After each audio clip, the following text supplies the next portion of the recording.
Welcome everyone. Good morning, good afternoon, wherever you're joining us today. We are going to get started. So, good morning, good afternoon, and welcome everyone to the last webinar in the Indigenous Peoples Help Desk webinar series. Today's webinar is titled Meaningful Actions to Support Community Identified Recovery Priorities. So on behalf of our team, we are so grateful for you joining us during such an incredibly busy time of year, as we all know. We would really like to start today by taking the opportunity to open this space we're sharing together in a good way. So I would like to invite one of our panelists that we'll be hearing a lot more from a bit later in the series, Janelle, to open us with an opening prayer today.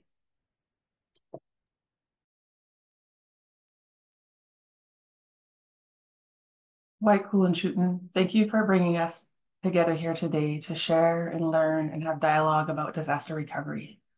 May you guide us as we continue to build on the knowledge of all our people, and may our strength be sustained as we build our future together. And may you provide the resources that we need to get this work done. Limit. Thank you so much for those words, Janelle. So as our time together today unfolds, we will be engaging in a panel discussion where our guests will take some time to talk about the importance of collaboration within community-led, community-owned, and community-driven recovery priorities. So I am now going to pass this over to my lovely colleague, Tammy, who will give us a brief introduction to our series today.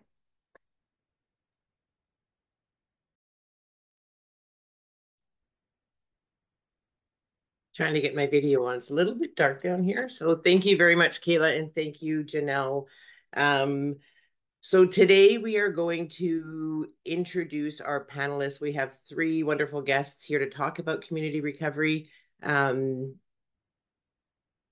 We have Patrick Michel, who is the Lytton Rebuild Director. I'm not seeing the slide change. Just hang on once. There we go. Okay. So we've got Patrick Michel with us here today to talk about community recovery, and he is the Lytton Rebuild Director.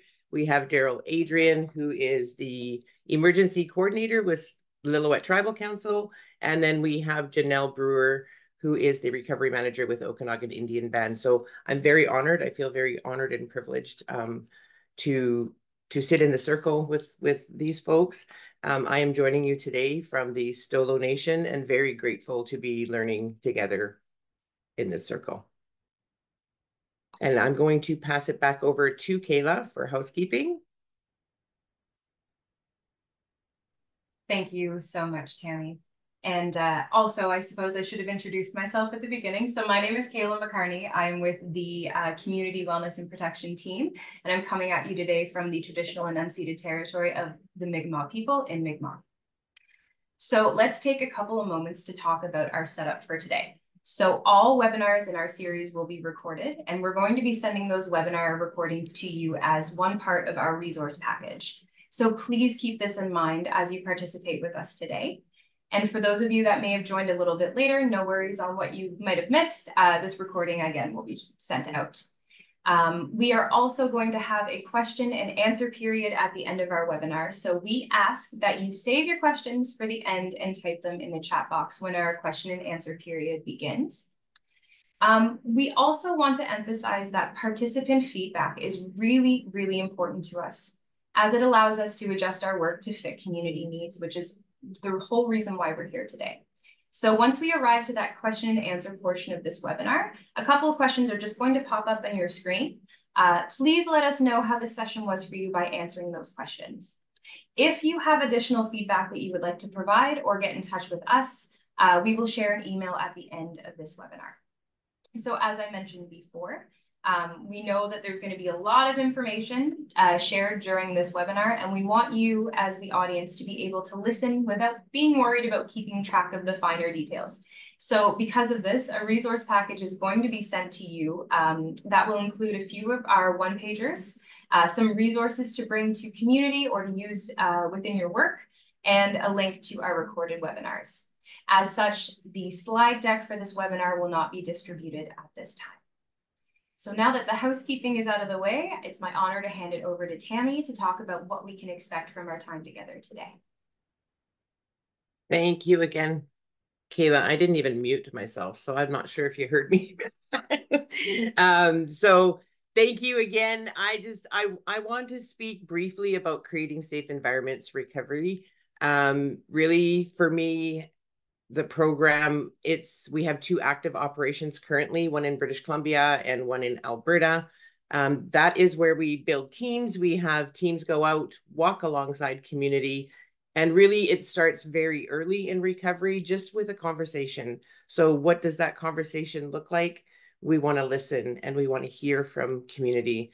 What is important to community in their recovery planning, and what are their recovery priorities?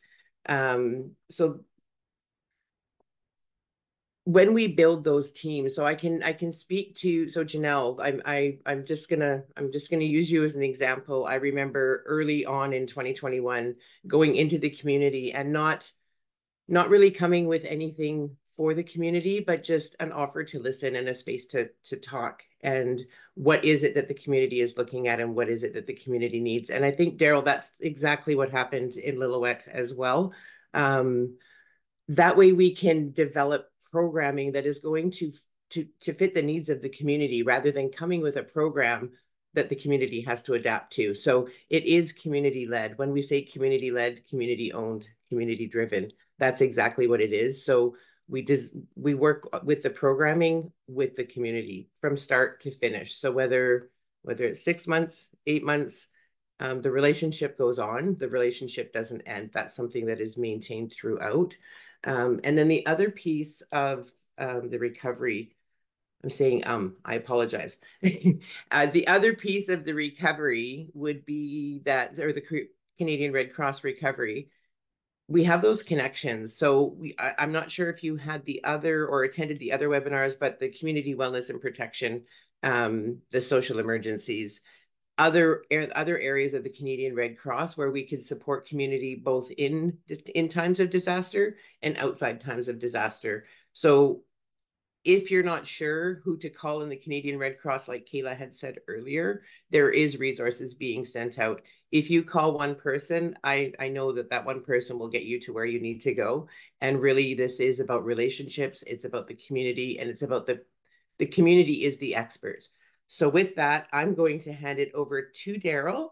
And Daryl, if you can just give a brief introduction for yourself, and I will turn myself on mute and would love to hear your experience. Thank you.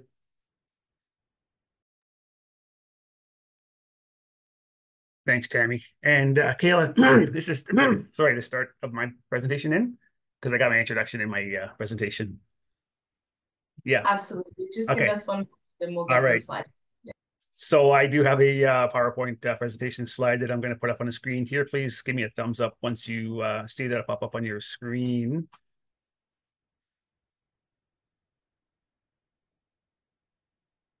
Thumbs up. Good. Thank you. All right. So as Tammy mentioned, here under emergency preparedness and collaboration through successful and effective EPCs. Excuse me. So yeah, emergency program through collaboration, through emergency and effective emergency program coordination. Sorry, there was a bit of a distraction right there. And the use of a regional team.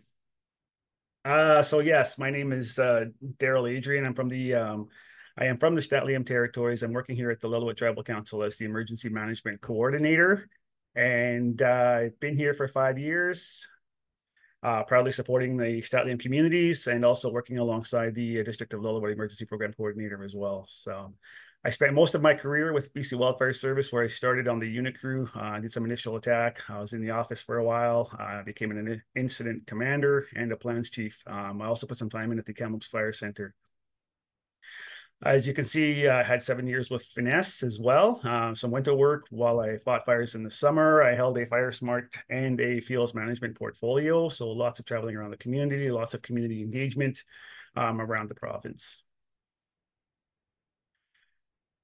So a successful emergency program coordinator, that job description is very key. Reviewing that job description with the new emergency program coordinator from their supervisor, whoever that might be, an administrator as an example, chief and council as well, so that everybody has a really good understanding of the roles and responsibilities. Developing a work plan, again, direct supervisors, chief and council, to help set those priorities, setting some realistic and achievable goals and some measurable goals as well. So every three or 6 months, just kind of pulling that work plan out and checking off some boxes. Support, support, support. I'm going to say this one here a couple of times throughout my presentation. A successful emergency program coordinator needs support, right from their direct supervisor. Oh my gosh. And chief and council and community as well. So lots of support is required to have a successful emergency program coordinator. Training, emergency program coordinators will have lots of training. Office staff can do some training as well. Chief and council have the governance and training, policy training. Also for community members, anybody retired folks, at the very least, get the understanding of the acronyms and the forms that are needed and the processes that are involved. Full-time positions, emergency program coordinator needs to be a full-time position. It just can't be done off the side of a desk anymore. There's just too much going on, especially with some of the new EDMA changes. There's lots of emails, lots of phone calls, lots of Zoom meetings, and lots of training sessions as well. Organizing, planning, and responding. So this position needs to be a full-time position. So the communal group and regional team, we have one here in the Statlium with the District of Lillooet. We've recently been working kind of hand in hand with the Endicott Nation, which is our neighbor nation in Lytton there. But when I started here, I was very fortunate that when I started my role, the District of Lillooet and the Statlium communities were already engaged in a communal and regional team. So I had lots of support to get me started. Sorry, constant communication with community EPCs, neighboring nations, EMCR, and other agencies, and especially with leadership. They're sharing any challenges with the province or agencies that leadership can help deal with. Regular meetings is pretty important as well. These can be short, they can be virtual, just sharing information, sharing successes and challenges with each other, sharing funding and training opportunities, and just supporting each other. A shared training calendar, and invite your neighbors. Learn from each other. And this photo here is one of our last joint regional tabletop exercises. We had 46 participants show up for this one here. Our EOC team, our ESS team, local fire department, search and rescue, RCMP, tribal police, BC Welfare Service, just to name a couple of folks that came. So what is important? Communication and collaboration. Sharing information, supporting each other, not working in silos, phone each other consistently. Especially when you're in a bind or you just want to share. That's something that we do here quite often. I get calls from the community EPCs on a regular basis, and I'm calling them on a regular basis here. Before, during, and after emergencies, keep in touch and support each other. Recovery, for example, can be a very daunting task. Networking, contacts, agencies, and other nations, especially at events such as these. Meet new people. People transition jobs all the time, so it's really good to stay on top of who's who out there. Establishing the communication channel, social media, for example, group chats, email distribution lists, anything that you can do to keep in contact with each other makes things easier. If an emergency pops up, then you know exactly where to go and send a message out. So Voyant Alert is another good one. You can set Voyant Alert for anybody who knows. You can send out a message very quickly to a lot of folks. And if it's your emergency team, you can ask for a response back. Are you available? Yes or no, kind of a thing. In this photo here, this was our last leadership governance training. We had 24 participants attend this session here, which was really good. Coordinate emergency response plans. So collaborating on emergency management plans, sharing a same or similar template. If a neighbor comes in, they will know exactly where to look and where to find information if they open up your emergency plans. Share community expertise. One community might have trained and experienced folks, others may not. So get to know your neighbors and your local municipalities. Coordinate evacuation planning. especially if you share an evacuation route. A mass evacuation plan, several communities evacuating down one road could get challenging. Talk to Modi and RCMP for input. In 2021, we put together a mass evacuation plan here, and we thought we did a good job. We called Modi, we called RCMP to come and take a look at it, and they kind of shook their head and like, no, that's not going to work. So good thing that we called them in, and we were able to make some edits to that. So collaborating on hazard risk assessments. So neighboring communities or nations will all share similar hazards. So talk to each other when you come to doing some of those hazard risk assessments. Sharing community resources. So develop a system for sharing resources, such as equipment, trucks, backhoes, shuttle buses, things like that. Create an emergency resource list. Emergency supplies, just the EOC equipment, the facilities, any documentation, things that you can share amongst each other. Personnel, just to help alleviate burnout, maintain safe mental health and wellness for all members. Transportation vehicles. We found out the hard way here that we had no proper vehicle to transport a person who was in a wheelchair in 2021. So now we got that one there all figured out and dialed in. Sharing training opportunities.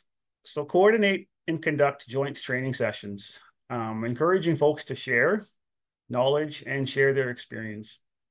Joint tabletop exercises, sharing facilities, resources, and equipment. These will help identify any gaps, gain knowledge on local resources, and it also helps to build relationships as well. So why is collaboration important? Well, climate change for one. Summers are longer, hotter, drier. Forest fires are bigger, drought. The Fraser River outside my window here is the lowest I've ever seen it. There's flooding, there's landslides, just to name a few things. The money may not always be there. It's very dependent on what government's in place. So next government might have different priorities. So we need to be prepared for that. Having limited capacity in communities, not enough staff, not enough trained staff, not enough experienced staff. So collaborating with our neighbors, this could be really helpful. Increasing financial pressures. I hate to say it, but the carbon tax is coming, going up. So food, gas, delivery, just some other added financial pressures out there. And again, sharing the resources, alleviating that staff burnout, and maintaining some health and wellness. Updating your business continuity plan as well. So what is a collaboration-based emergency program? So when two or more communities working under a common set of practices towards common priorities and objectives, roles and responsibilities of assisting and collaborating agencies are well defined. So when somebody calls and says, hey, we're here to help, just give us a call. Don't wait, call them now. Learn about what they have to offer now and how they can support you for when an emergency comes, before an emergency occurs. So yeah, that's it, Kayla.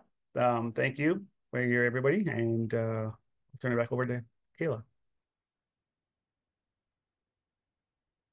Awesome, Daryl. Thank you so much for those wonderful tips. I would like to pass it over to Tammy to introduce our next speaker. And our next speaker is, thanks, Kayla. And thank you, Daryl. That was wonderful. I love the slide. It kind of brings it together and you can understand. So if you want to share that, that would be awesome. And I would like to introduce Patrick Michel, who is going to speak to us on his topic that he's chosen to surrounding recovery. Patrick Michel, again, is the Lytton Rebuild Director. And I will hand it over to Patrick to introduce himself further. And thank you. Coach Dave, thanks everybody. With only 10 minutes, I'm going to cut to the quick. On June 30th of 2021, everything changed. Every damn thing our community did, what our nation did to prepare, was overwhelmed. People, time, technology, money, information, slammed. The Lytton fire was unprecedented, but not unexpected. The warning signs of disaster have been articulated nationally for over a year, or well, since 1988. Forget about that year stuff, 1988. When we look at what happened, I got a call or a text at 5 o'clock on that Thursday. My wife said, Grand Poo Poo, come home. July 1st was a holiday. It was also my wife's birthday. And I was working. I sat down here and chuckled because I figured I could work till 6 or 7, right? The next text came in at 2 minutes later. I just got a call. Lytton's on fire. The next text and the last text I got is our house is on fire. My wife had 4 minutes to get out of her home. Unprecedented, unexpected, fast fires, moving like you've never seen before with a heat intensity that you've never seen before. We're not planning for the emergencies of yesterday. I'm going to ask the host to put up a link to a presentation I did on Saturday night in Peachland, of all places. And no, that's the wrong one. Please remove that. I'd like you to place the World Water Day. And in this deck here, for those people who are gluttons for punishment, you can see a hell of a lot more information about what it meant for a community to have a plan, to be dealing with the response, and to shift over to recovery. I can tell you this, that when I got to my home and the first thing I want to tell you is I and my community of Kanaka Bar went to Lytton to help, and there was some guy in the road says you can't help. Well, I don't know what the hell happened, but Kanaka Bar, Daryl would know this. Every year we put on the S100 and S185. We don't have a volunteer fire department, but every damn band member there is at least got that 1 year's training in how to respond to a fire. And we were turned back. We could not help our neighbors. We could not help the community who was burning. And it didn't matter whether it was Lytton First Nations, the village of Lytton, or the regional district. Somebody just stopped us. Well, I'm Patrick. I'm the rebuild director today. But at that time, I was a husband, I was a father, and I was a grandfather. And I just did that to that guy at that door. And I went to my house. And I saw my house was gone. Because I didn't just lose my home on June 3rd. I lost my hometown. And so now, it is March 28th of 2024. Now you guys can do the math. We've had, in these years, we had the Lytton fire that burnt massively. You can look at the maps and the polygons. Then we had the atmospheric river, right? That closed every road but one, wiped out other communities. Shack and Band lost their land base. Right? You think about all these communities, bam. Then in December of 2021, temperatures below zero and snow load collapsing roofs. Three extreme events, extreme weather events produced 3 extreme catastrophic ground events. It's hard to be in recovery when you're always in evacuation. So thank goodness 2022 came along and we only had the one fire that lost another 7 homes. And in 2023, I'm sure everybody. So what Daryl was saying is be careful about being overwhelmed. Because we're not just dealing with these emergencies of yesterday producing these catastrophic events. We're now dealing with cascading compounding events. And the windows between events is also shortening. And it's scary. And it's really scary. So when you deal with compounding events, you're starting to deal with mental, emotional, physical, spiritual, and I'm throwing in financial. If you're always in recovery and you're always in response mode, it's really hard to maintain a healthy mind and a healthy body. And I'm here to tell you, a healthy wallet. So sounds like a sob story. It's not.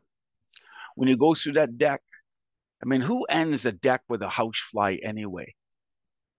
I'm just saying, for you guys read it, I'm just saying. Why?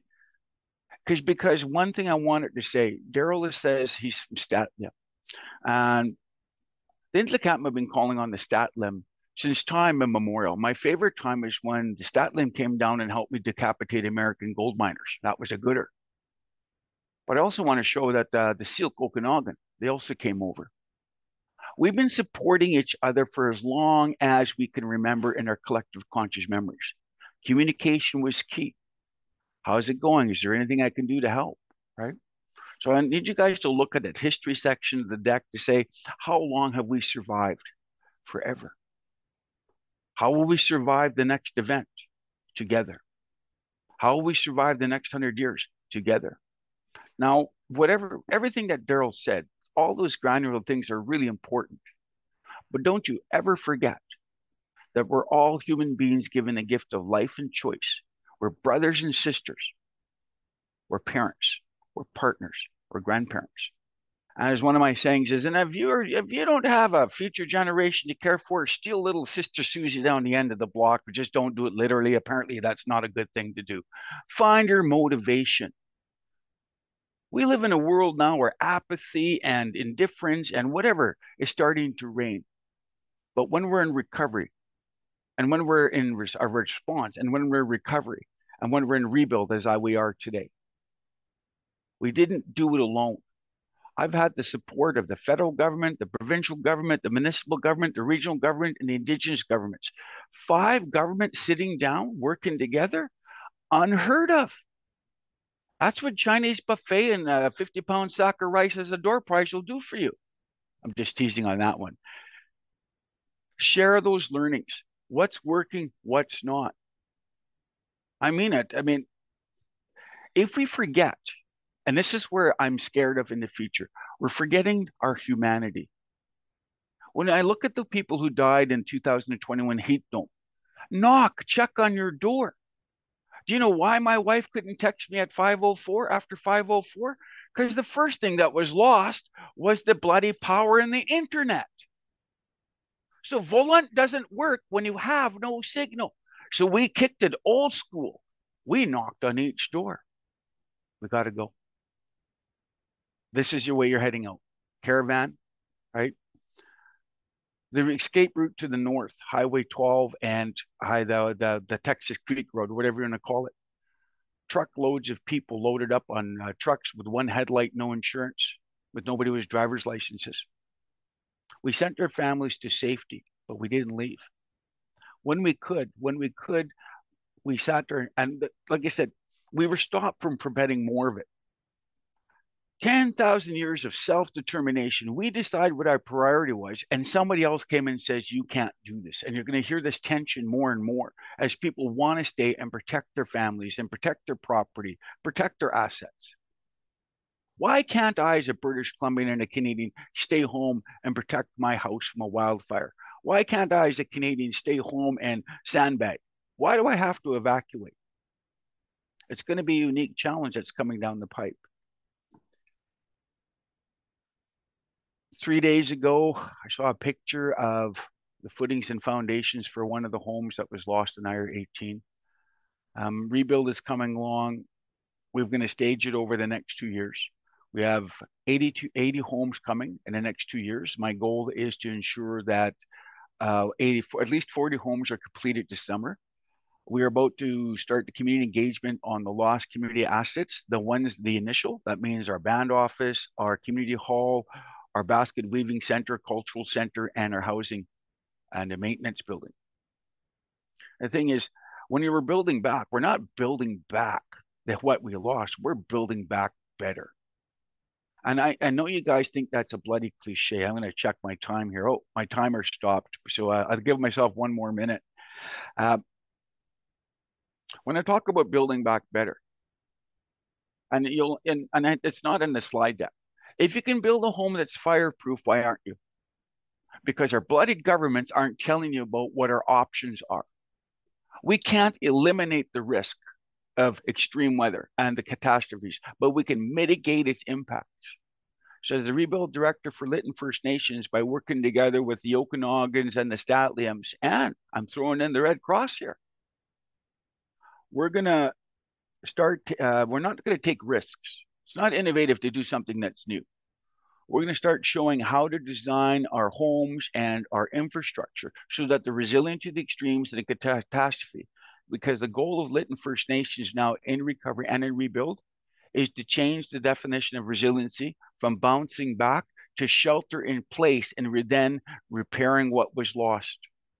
We should not be evacuating as often as we are. We shouldn't.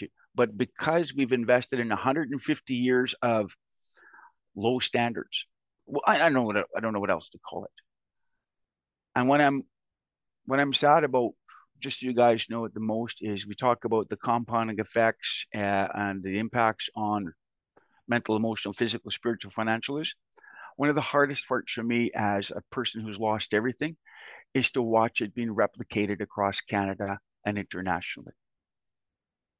If we make the investments today and our tomorrow, we'll be okay. Quit calling it a cost. Invest. And that's all I'm saying is our children and grandchildren are worth everything to me. And I hope it's worth everything to all of you. So enjoy that deck. I had a lot of fun making it. It'll only take you about 6 or 8 hours to go through all the videos and read all the materials. And that's all I got to say about that.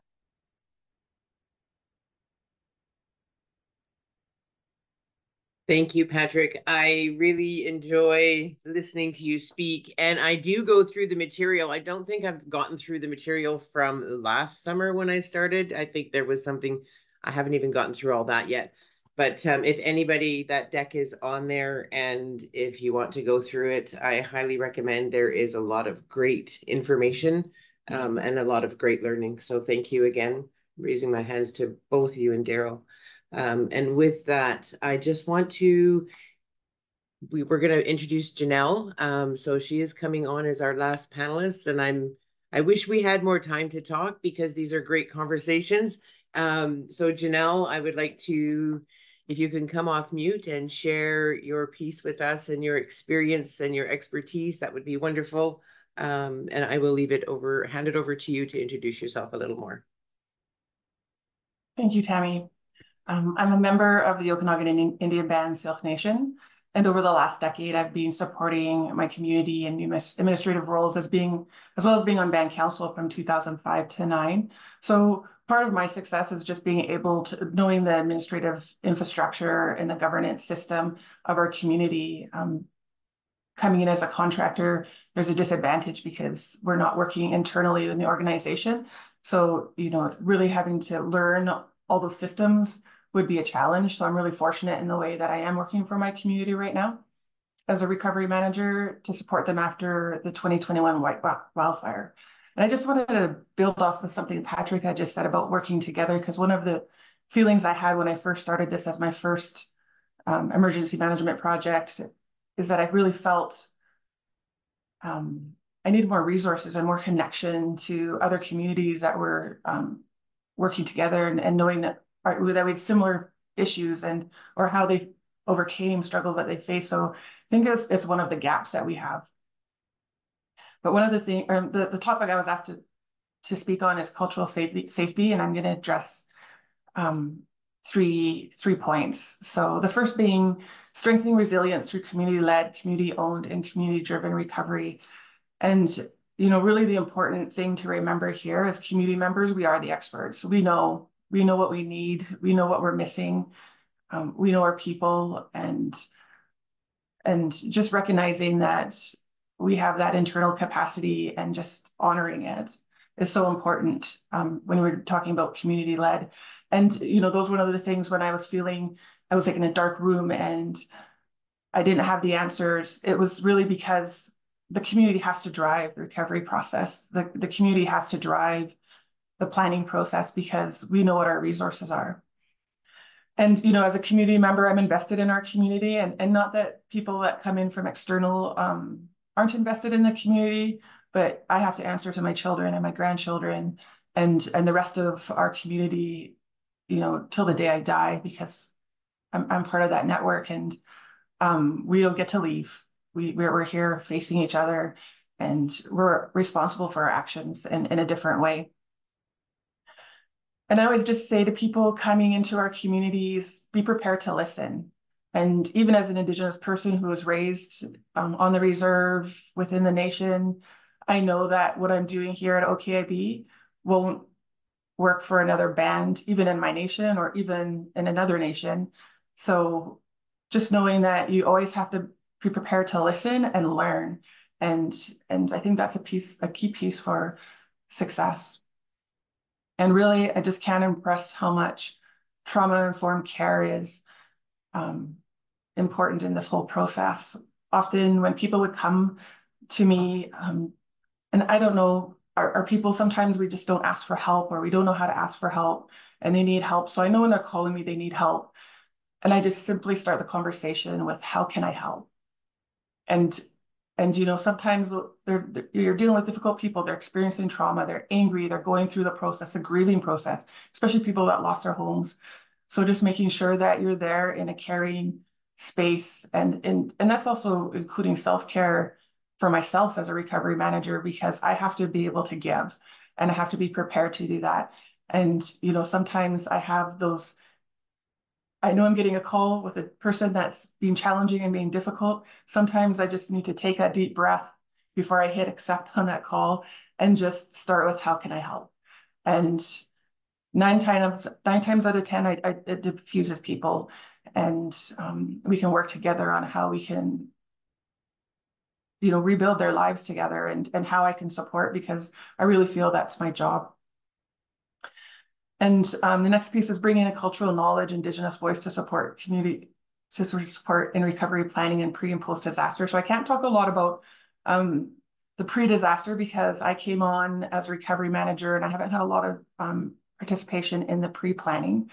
But I know having a plan has been essential to OKIB success. And it's really focused on our known resources. And that's essential, because we know what capacity we have in the community and how our community operates. So it's important. And I know we had our own ESS center. So having that community-led ESS center, when community members are having a difficult time and they just seen that familiar face, I could sense a wave of relief when working with them. And, you know, honestly, Indigenous people face racism in town. So having our own ESS center was a critical piece of the infrastructure and supporting our people. And just making sure, you know, I think Daryl was saying that, just getting people trained to do these jobs. And I know it's hard in smaller communities, but especially if you're a high risk community, just making sure that we're building capacity and just finding ways to do that, so that we have that in-house knowledge, because it's so important.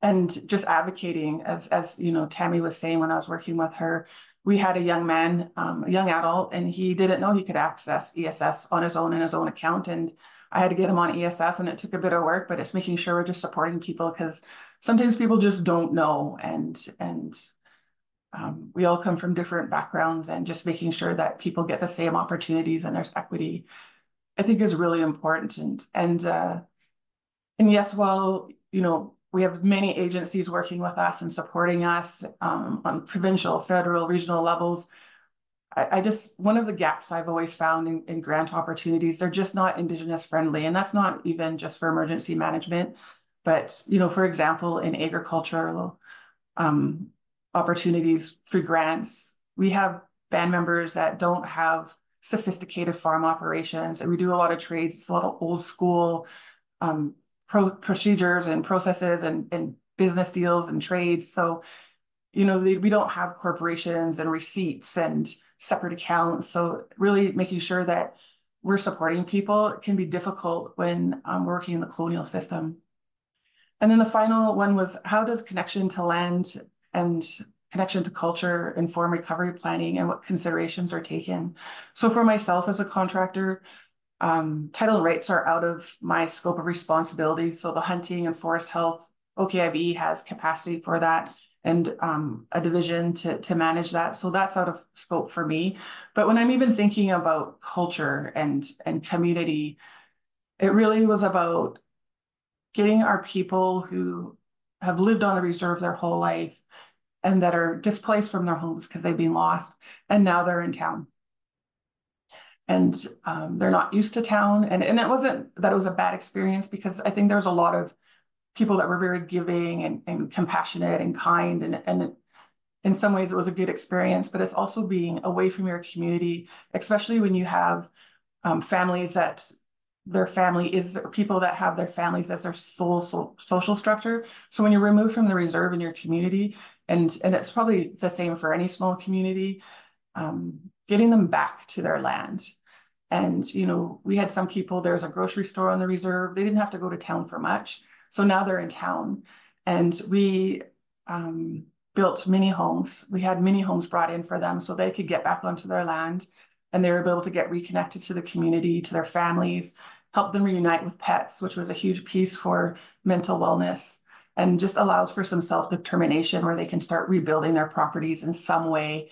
And one of our benefits that we had, well, how we were fortunate is when we were doing our cleanup, we included the infrastructure and site mapping during that process. So then we could include the mini homes. And then when we had the houses ready to go, that was the only piece we had to do in the rebuild. And we were fortunate in the way that we didn't come across any artifacts that we needed to address. It was a very simple project. So we were able to keep up and be able to support our communities in those ways. And yeah, so I think that's kind of what I wanted to address. I think being community-led is really important. Just as I said, we have a lot of knowledge in our community, and I think there's some empathy. I think one of the other pieces too is just, you know, keeping in mind when we're dealing with social issues such as addiction, that's all trauma, generally trauma related, and just having that compassion for people in that space and making sure that we're supporting them in the same way. I think that's just so critical, to remove any shame from where people are at and making sure that everyone gets the same service, no matter where they are at in life in that time, because it's just additional trauma when we go through these events. And with that, I'll just wrap up, and thank you everybody for sharing your experience, Daryl and Patrick. I appreciate it.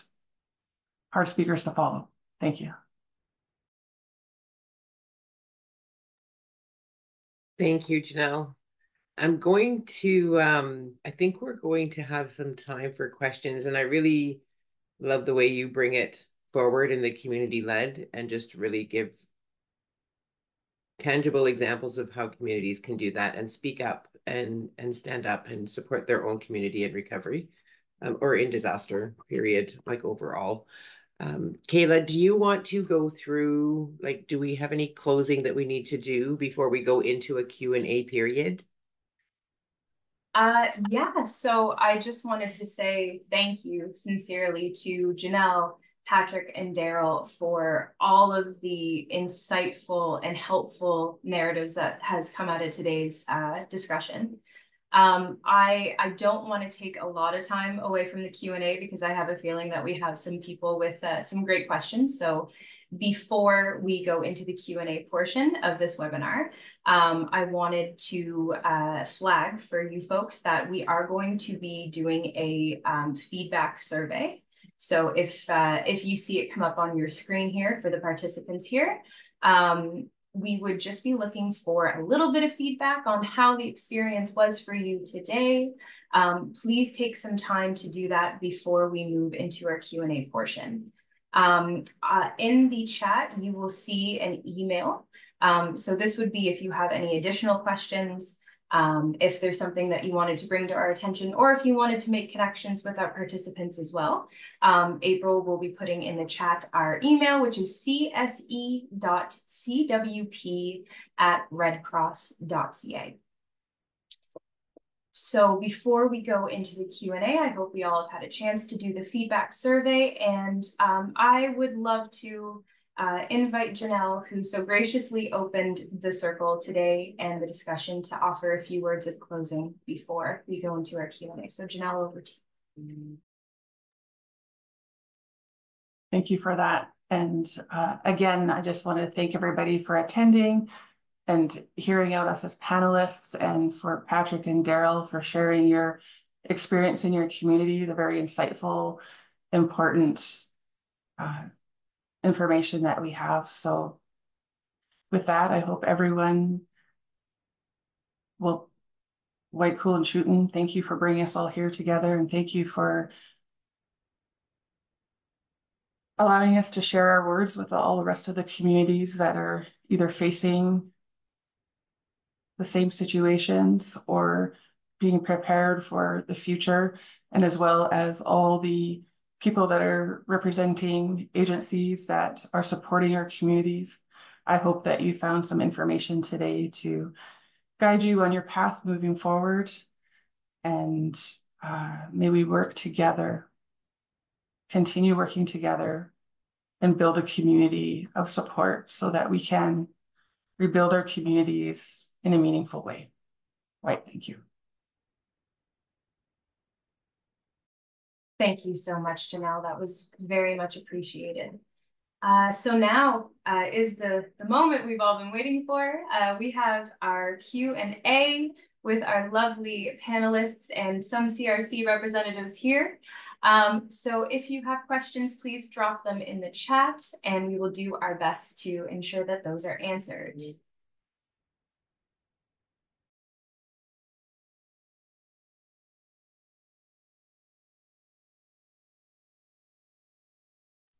Did any of the panelists have questions for each other? Just setting the open invitation there.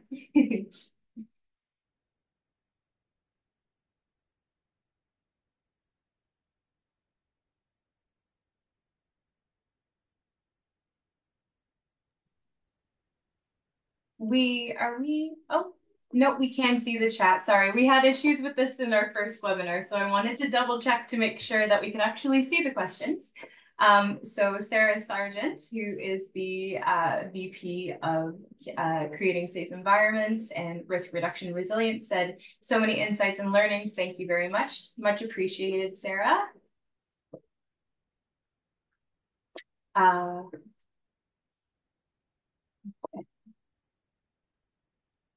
So there is a question from Sarah. So for the panelists, whoever would like to answer or speak up, and Patrick, I see that you have your hand raised as well. So the question is how you feel ally organizations should support. Does anybody want to, Patrick, do you want to, or Daryl, Janelle? Sure, oh, sorry, Patrick, go ahead. You go ahead. I wanted to start off here because I've heard it so many times I want to puke. How can I help? And it just goes to the question here is just how do we feel? And I don't, first of all, I want you guys to all understand I am not an angry person. I'm a husband, a father, and a grandfather. And one of the things I have to do, and I think Janelle put it here, is self-care. I love too much and I care too much. And one of the effects of the Lytton fires, I've had to create this wall around me. And it may seem like I'm a bit cold, but I'm not. The thing is, we love so much that we can actually burn ourselves. And it goes back to that old expression, I can't help you when my house is burning, so to speak. My decision to retire in July of 2022 is because my family was disintegrating from the impacts. Okay, that was my decision. I chose my family over, I hate to say this, over my community at the time. But I also prepared the community for my eventual exit. There were 6 people capable of replacing me, and my home community is fine. When my family was stable and again on those physiological foundations, I was able to come back and where can I help? And I wasn't saying how can I help, where can I help? And you looked at the positions that were available, the recovery managers here. Again, you might all think it's a little bit weird, but the recovery managers, if you look at them, are people who lost their homes or the families who lost their homes. Who better to lead the recovery than the people who have a vested interest in the outcome? A good, efficient, safe outcome with a future goal. And one of my personal challenges is, and I spoke to Tammy about this thing, is the separation between stoic and stupid. You guys may not know what I mean, but it's been raised here by this panel. How do we ask for help when we're raised where if you have a want, you work for it. If you have a need, you work for it. Looking for external supports from allies, from Red Cross, from governments. There's a sort of stigma, even a shame, even a portion of embarrassment. But we have to reverse that because remember, for 10,000 years, we survived as a community, but we've learned to self-isolate or embarrass. And I think that's something we can do. And what Janelle said is every time I get a call, it's not so much how can I help? I just want to be there. People need time to bleed. And sometimes, what I mean by bleed, and I'm not saying it negatively, they need to have that small cathartic moment. They just need to know that there's a voice there, and we can all provide that role, from the chief to the front desk receptionist. It doesn't matter who's coming in that door. Now, for example, we might have a minister here this month or next month. That's important. I mean, if that's the situation, each and every person will welcome that minister, and it'll be a federal minister. If this comes to fruition, that minister will feel welcomed, because we're not blaming them over the last 150 years. It's what they did since June of 2021 is how we're judging people. I think that how it can help in terms of the allies is that there's still a lot of supports that are needed. What you'll find for anybody who accesses the Paradise Valley report is the low income, fixed income families, the uninsured, and the underinsured. They can't build back without help. But what is the responsibility of us, of Canadians, to help a family, right? I see homelessness going on, and it really hurts. And the best I can do is, in my own way, is that I always take the time to make eye contact, always take the time to say, hey, somebody eventually is going to come up, because it's going to take time. Sometimes it takes 6 or 7 minutes for them to actually articulate what their real concern is, whatever that may be. And we may be able to direct them to that resource. Probably this hardest word I've had to say as a chief, as a father, as a rebuild director is no. Because there's a lot of people who still want to be enabled, right? That's a learned behavior. So there's people who want me to change light bulbs. No, you need to change light bulbs. And I just as an example, so how do we balance that support with enablement and empowerment? I can't truly articulate how you could help Lytton First Nations. Of the 5 resources, people, time, technology, information, and money, it's still money. And Daryl warned that money is going to be drying out federally and provincially, because those funding resources are going to be overwhelmed. We're just experiencing way too many catastrophes. And one of the things I hated to forecast at one point in time is that as Canada suffers, our ability to provide humanitarian relief to our global neighbors will also dwindle. And again, I'm scared. I'm scared for what's coming, but I will not go into the future from fear. And this is probably the most important thing. And I really thank Janelle and Daryl. Daryl and I do go way back, because he was helping my home community of Kanakabar with their fire smart and hazard reductions. And this is really important. We all identified the risk of wildfire. Well, now, again, one of my ongoing jokes is I don't know any First Nations who builds in floodplains, but I guess, so I'm not too worried about flooding in my region. If when I mentioned that one community, the reserve wasn't where they lived. That's where Indian Affairs put them back in 1878. First Nations didn't live in floodplains. They lived on the benches above it. And we start looking, and one of the things that we're going to do on April 8th is in the last week alone, we found 65 bodies, ancestral remains. But we were prepared for it. We engaged the community. And once again, we're going to go back down to the rebuild sites. And again, we're just going to re-bless those sites with the families who were there, because the families had to decide whether to leave in place or exhume. And pretty much in all situations, it was universal. The family said, this is our ancestors' resting areas. Minimize your disturbance and leave them there. And I think that's pretty powerful, because you're creating a community recovery and you're making it owned by the people who are in recovery. So going through that deck, you'll find here, it's LFN does what its membership want. We do it through engagement. And I hope, and I don't know if that's happening everywhere else, because Janelle made it very clear that every community has to have its own preparation, response, recovery, and rebuild plan. And so for the question on the allies, I think here is that find your situation. But if you're asking what can we do, whether it's water, whether it's food, for the most part, we need to have those linkages. We need to have pathfinders to the supports that are out there, because philanthropy is a big deal. There's not been one person who phoned up Elephant and says, hi, I'm a rich Canadian, a rich British Columbian, or a rich global person. Can I give you some money? And Janelle warned us about this. It's like we're wandering around with this. We're still, and in many ways, we're still beggars in our homelands.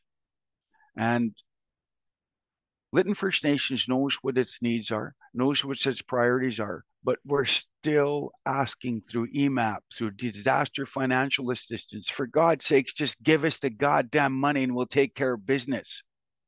But there is still that pushback where our governments love dependency.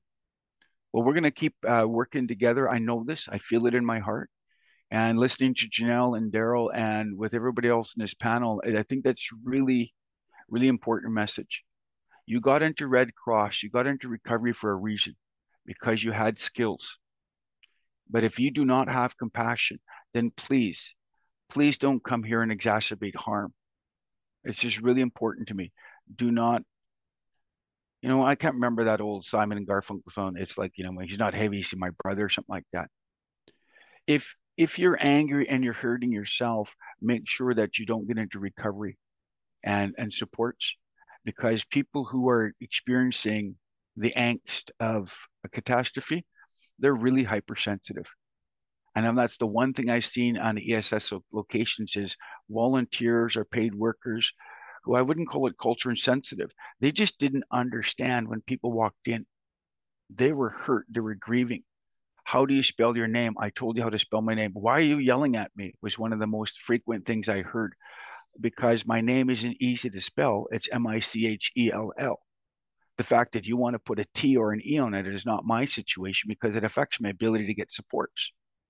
So it was a unique one. And I love what LFN did, which Daryl spoke about. And I think Janelle, mentioned as well, is we set up our own support systems. And I can tell you, for the evacuees who got into hotels, nothing made us feel better than having somebody come in and see us, somebody in management, somebody in leadership, and just somebody who would also, that we survived together. And so people were coming to our hotel room and just sitting in the lobbies. And that was really, really impactful. And that was the best way. So again, 2 minutes left. Sorry, everybody.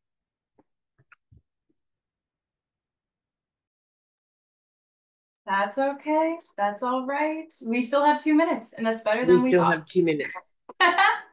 So again, thank you so much. There was one question, so if anybody could answer it in 2 minutes or less, how do you suggest we keep ourselves and our communities well in such intense situations? Opening it up to the floor, and then, yeah. I think I'll answer that. I think it's important not to try to take it on ourselves. We have to look at our community resources. Not one person can do that. We have to come together as a community, look at the health departments, the social departments, education, everyone, and work together so that we're supportive and being creative and really just looking at what's available. Sometimes space isn't even available. So really looking, I mean, for us, we had COVID, we were dealing with, and isolations and trying to give people social support, but also maintaining the distancing. So it's really unique to each community and what you're experiencing in your event, what you can do, but you just really try to be creative. And I think it's not one thing that one person can do, but you have to do it collaboratively. Excellent. Excellent. So I do not see any other questions in the chat, but I will, I want to read one thing from Patrick. In the chat, he said, "We are not alone. Together, we are going to be okay. Might not have an answer and solution right at the moment, but we can look for that together." And I think that those are some really incredibly beautiful words to end this webinar on. So on behalf of the Canadian Red Cross, on the Community Wellness and Protection team, the Indigenous Peoples Help Desk, we want to say a big and profound thank you to Janelle, Daryl, and Patrick for all of your words of wisdom today. I have found it incredibly helpful to hear a refreshing point of view around how we can keep ourselves well. So keep in mind, everyone, still on the call with us today, that if you have any questions or comments, please email them to csecwp@redcross.ca. And until the next time, be well. Take care, everyone. Thank you, everyone.